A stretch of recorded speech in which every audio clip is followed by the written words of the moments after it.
So காசு சம்பாதிக்கிறது தான் ரொம்ப முக்கியம். காசு காசு காசுன்னு 24 மணி நேரமும் காசை பற்றின சிந்தனை நிறைய பேருக்கு இருக்கும்.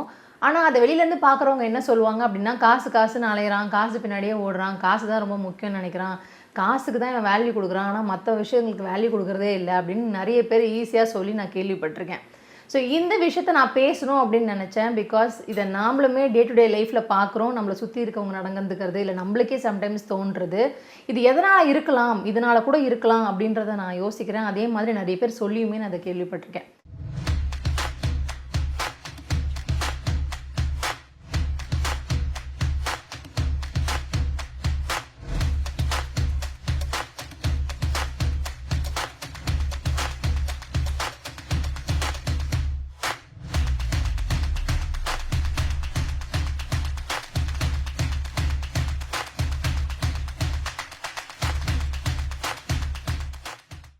காசு ஒருத்தர் ஏன் சம்பாதிக்கணும் அப்படின்னு நினைக்கிறாங்க, அதுக்கான ரீசன்ஸ் என்னெல்லாம் இருக்கும் அப்படின்றத நான் சொல்லணும் அப்படின்னு நினைக்கிறேன்.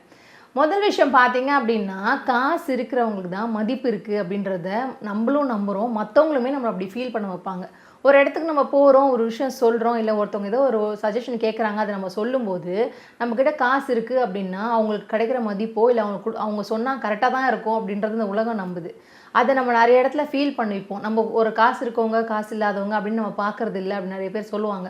ஆனால் உண்மையாக பார்த்தீங்கன்னா, நீங்கள் காசு இருக்கவங்க சொல்கிறது வந்து கரெக்டாக தான் இருக்கும், நம்ம உங்களுக்கு என்ன தெரியும், நீங்கள் அதை என்ன பார்த்துருக்கீங்களா, நீங்கள் ரியலைஸ் பண்ணியிருக்காங்கன்னு ஈஸியாக சொல்லிடுவாங்க. ஸோ அப்போ அந்த மாதிரி ஒரு மனநிலையில் வரவங்களுக்கு என்ன தோணும் அப்படின்னா, கண்டிப்பாக நம்ம காசு சம்பாதிக்கணும், நம்ம 4 பேர் முன்னாடி நம்மளும் நல்லபடியாக இருக்கணும், நம்மளும் காசு இருந்தால் நம்ம 4 பேர் மதிப்பாங்கன்ற ஒரு மைண்ட் செட்டை நம்ம கிரியேட் பண்ணிடுறோம். பிகாஸ் இது சின்ன வயசுலேருந்தே நடக்குது. நம்ம பேரண்ட்ஸாக இருந்தாலும் சரி, நம்மளோட தாத்தா பாட்டியாக இருந்தாலும் சரி, இல்லை நம்மளே பார்க்குற விதம் எப்படி இருக்குன்னா, காசு இருக்கவங்களுக்கு ஒரு மதிப்பு இருக்கும், காசு இல்லாதவங்களுக்கு ஒரு மாதிரி மதிப்பு இருக்கும். அந்த மாதிரி இருக்கவங்கள பார்த்து வளர்கிற நம்மளுக்கு என்ன தோணுன்னா, கண்டிப்பாக நம்ம காசு வச்சுக்கணும், நம்ம பணக்காராக தான் இருக்கணும், அப்போ தான் நம்ம 4 பேர் நம்மளை மதிப்பாங்கன்ற மைண்ட் செட்டோடையே வளரும்போது காசு பின்னாடி ஓடணும்னு தான் கண்டிப்பாக தோணும். மனுஷங்களை வேல்யூ பண்ணுறது ரொம்ப அதிகமாச்சு அப்படின்னா இந்த பிரச்சனை குறையும். பட் மனுஷங்களை யார் வேல்யூ பண்ணுறாங்க? இன்றைக்கி காசு இருக்கவங்கள தான் வேல்யூ பண்ணுறாங்க. ஒரு இடத்துக்கு போகிறோம், ஒரு ஃபங்க்ஷனுக்கு போகிறோம் அப்படின்னா, நீங்கள் எவ்வளோ ஜுவல் போட்டிருக்கீங்க, நீங்கள் என்ன காரில் வரீங்க, அதை வச்சு உங்களுக்கு ஒரு ரெஸ்பெக்ட் இருக்கும். பட் நீங்கள் என்ன புடவை கட்டியிருக்கீங்க, இது எல்லாமே வந்து கண்டிப்பாக ஒருத்தவங்க ஒரு சிலவங்க பார்க்க தான் செய்கிறாங்க, இல்லைன்னு சொல்ல முடியாது. அதை கோ த்ரூ பண்ணுறவங்களோ இல்லை அதை வந்து அவங்க கண்டிப்பாக அவங்க லைஃப்பில் எக்ஸ்பீரியன்ஸ் பண்ணியிருப்பாங்க. அப்போ அவங்களுக்கு தோன்ற விஷயம் காசு கண்டிப்பாக இருக்கணும்னு சொல்லி. ஸோ ரெண்டாவது விஷயம் பார்த்தீங்க அப்படின்னா, காசு இருக்கவங்ககிட்ட பேசுறது தான் கண்டென்ட் அதிகமாக இருக்கும். காசு இல்லைன்னா அவங்ககிட்டலாம் பேசுறதுக்கு என்ன இருக்குது அப்படின்னு நிறைய பேர் நம்மளை ஃபீல் பண்ண வைப்பாங்க. ஸோ காசு இருக்கும்போது அவங்ககிட்ட நிறைய பேர் இருக்கணும், அவங்க கூட நிறைய பேர் சேரணும்னு நினைப்பாங்க, அவங்க கூட ஃப்ரெண்ட்ஷிப் வச்சுக்கணும்னு நினைப்பாங்க, அவங்க கூட நிறைய ஒரு பெரிய சர்க்கிளே அவங்கள சுற்றி இருக்கும். பட் காசு இல்லை அப்படின்னா நம்மளை ஒருத்தவங்க மதிக்க கூட மாட்டாங்க, நம்ம கூட சேரணும்னு அவங்க பெரிய இன்டென்ஷன்லாம் அவங்களுக்கு இருக்கவே இருக்காது. இதை நான் எல்லாரையும் சொல்ல, பட் ஒரு சிலர் அதை பண்ண தான் செய்கிறாங்க. அதை பார்க்கும்போது நம்மளுக்கு என்ன தோணும் அப்படின்னா, கண்டிப்பாக நம்ம காசு சம்பாரிச்சிடணும், காசு நம்மளுக்கு ரொம்ப முக்கியம். நம்ம ஒருத்தவங்களை ஈஸியாக சொல்லிடுறோம் காசு காசுன்னு அலையிறாங்கன்ட்டு. பட் ஏன் அவங்களுக்கு அந்த நினைப்பு வந்தது, ஏன் அவங்க அந்த ஃபீலிங் அவங்களுக்கு ஃபீல் பண்ணாங்க அப்படின்றத நம்ம யோசிக்கிறது கிடையாது. இந்த மாதிரி விஷயங்கள்லாம் அவங்க ஒரு வாட்டியும் கோ த்ரூ பண்ணும்போது அவங்களுக்கு என்ன தோணும் அப்படின்னா, அதை நம்ம சம்பாதிக்கணும், அதை நம்ம வந்து ஜெயிக்கணும், அதை நம்ம அடையணும்னு கண்டிப்பாக அவங்களுக்கு தோணும். ஸோ இதை பார்க்குறவங்களுக்கு அந்த மாதிரியான ஃபீலிங் தான் வரும். அதை வந்து தவிர்க்கவே முடியாது. அது நீங்களாக இருந்தாலும் அப்படி தான் ஃபீல் பண்ணுவீங்க, நானாக இருந்தாலும் அப்படி தான் ஃபீல் பண்ணுவேன். இன்னொரு விஷயம், ஒரு இடத்துக்கு நீங்கள் போகிறீங்க அப்படின்னா சம்டைம்ஸ் அந்த காசுக்கு கிடைக்கிற மரியாதை சாதா மனுஷனுக்கு கிடைக்கிறது இல்லை. அப்படி இருக்கும்போது கண்டிப்பாக அந்த காசை சம்பாதிச்சிடணும் அப்படின்னு தான் யாராக இருந்தாலுமே தோணும். காசு நம்மளுக்கு தேவை தான், அது நம்மளுக்கு கண்டிப்பாக வேணும், அதுக்கு வந்து இல்லைன்னு நம்ம சொல்லவே முடியாது. ஆனால் ஒருத்தவங்க காசு பின்னாடி ஓடுறதுக்கான ரீசன் இது எல்லாமே தான் இருக்கும். ஏன்னா இதை நம்ம எல்லாருமே டே டு டே லைஃப்பில் கோ த்ரூ பண்ணியிருப்போம். நம்மளுமே ஒரு இடத்துல சம்டைம்ஸ் காசு இருந்திருக்கும், காசு இருக்கும்போது நம்மளை ஒருத்தவங்க வேறு மாதிரி ட்ரீட் பண்ணியிருப்பாங்க, காசு இல்லாத போது நம்மளை ஒருத்தவங்க வேறு மாதிரி ட்ரீட் பண்ணியிருப்பாங்க. அப்போ ஆட்டோமேட்டிக்காகவே நம்மளுக்கு கிட்ட காசு இல்லைன்னும் போது நமக்கு ஒரு இன்ஃபீரியாரிட்டி காம்ப்ளெக்ஸ் வரும். அப்போ காசு வச்சுருக்கோம், சின்னதாக ஒரு விஷயம் சொன்னால் கூட நம்மளுக்கு என்ன தோணும் அப்படின்னா, ஓகே உங்ககிட்ட காசு இருக்குது அதனால தான் சொல்கிறாங்கன்னு தோணும். ஆனால் உண்மையாக பார்த்தீங்கன்னா அவங்க அப்படி சொல்லி கூட இருக்க மாட்டாங்க. பட் ஆனால் நம்மக்கிட்ட இல்லைன்னும் போது நம்மளுக்கு கண்டிப்பாக அந்த மாதிரி ஒரு விஷயம் தோணும். அப்போ அது தோணும்போது நம்மளை சுற்றி இருக்கவங்களும் அதே மாதிரி நடந்துக்கும் போது கண்டிப்பாக நம்மளுக்கு அந்த காசு மேலே ஒரு வெறியோ, அதை சம்பாதிக்கணுன்ற ஒரு கோவமோ, நம்மளுமே 4 பேர் முன்னாடி மதிக்கிற மாதிரி இருக்கணும்னா அந்த காசு சம்பாரிச்சா தான் அது நடக்கும் போல இருக்குன்னு நம்மளா ஒரு மைண்டில் ஒரு விஷயத்தை க்ரியேட் பண்ணிட்டு நம்ம அது பின்னாடி ஓட ஆரம்பிச்சிடும். ஸோ ஒருத்தரை ஈஸியாக அவன் காசுக்காக அலையிறான், காசு தான் அவனுக்கு முக்கியம்னு நினைக்கிறான் அப்படின்றத சொல்கிறத விட, நம்ம எப்போ நம்மளை சுற்றி இருக்க மனுஷங்களை வேல்யூ பண்ண ஆரம்பிக்கிறோமோ அப்போ இது குறையறதுக்கான வாய்ப்புகள் அதிகம்.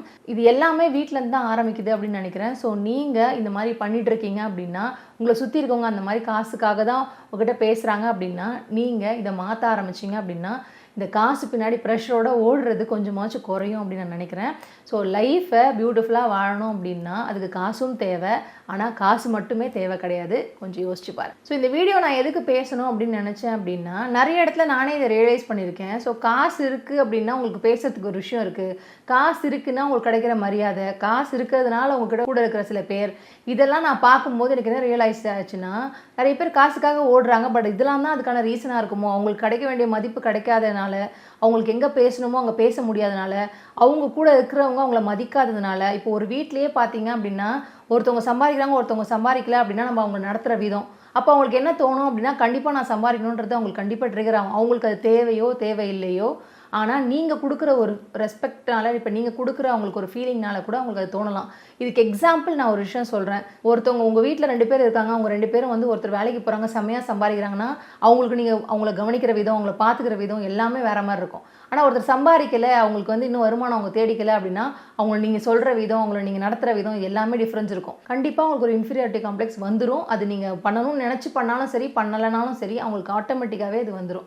பணம் இருக்கிறதுனால தான் அவங்க சொல்கிறத கேட்குறாங்க, பணம் இருக்கிறதுனால தான் அவனுக்கு கவனிக்கிறாங்க, பணம் இருக்கிறதுனால தான் அவன் நல்லா பார்த்துக்கிறாங்க அப்படின்னு எல்லா ஃபீலிங்கும் அவங்களுக்கு தோணும். ஸோ இந்த மாதிரி இருக்கிறதுனால தான் சில பேர் காசுக்காக ஓடணும் அப்படின்னு நினைக்கிறாங்களோ அப்படின்றது என்னோட ஃபீலிங்காக இருந்துச்சு. அதுக்காக தான் நான் இந்த வீடியோ பேசணும்னு நினச்சேன். இது வந்து நீங்கள் காசு சம்பாதிக்கணும், சம்பாதிக்கல, காசு பின்னாடி ஓடணும், ஓட வேண்டாம், அந்த மாதிரியான விஷயங்களே கிடையாது.